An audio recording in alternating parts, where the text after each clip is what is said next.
Как продвигать регион через соцсети и выстроить репутацию бренда? Сегодня прошел открытый семинар для специалистов по связям с общественностью. Федеральные эксперты делились своим опытом в рамках финала конкурса «Профи-21».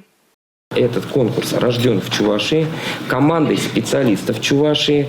И чтобы это было вот как хмель, но только пиар, символом и брендом Чувашской республики.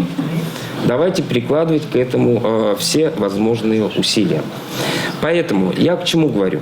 То, что его заметили федеральные эксперты и с большим удовольствием сюда приезжают, это для нас и большая честь, и одновременно большая ответственность. Члены экспертной комиссии делились с участниками своим опытом, рассказали, как выстраивать репутацию бренда, объяснили, как продвигать свой регион через социальные сети, познакомили с инструментами для бизнеса в социальной сети ВКонтакте. Для нас очень важно, чтобы те новости, которые происходят, те проекты, которые реализуются, они доносились простым человеческим языком до максимального количества людей, чтобы они были интересны жителям нашего региона. И через такой конкурс, как «Профи», мы ставим себе задачу развивать сообщество тех специалистов, которые трудятся на нашей земле. В финале конкурса 41 специалист. Благодаря «Профи-21» журналисты и пиарщики повышают свой профессиональный уровень и учатся новому.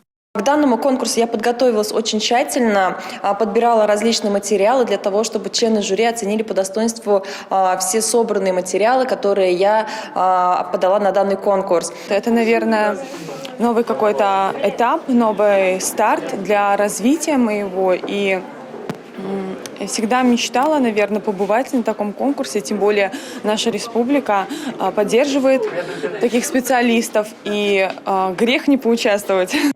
Уже завтра будут известны имена победителей и призеров. Жюри конкурса «Профи-21» возглавил Борис Беляков, пресс-секретарь председателя правительства России Михаила Мишустина. Милена Алексеева, Юлия Адюкова, Игорь Зверев, Республика.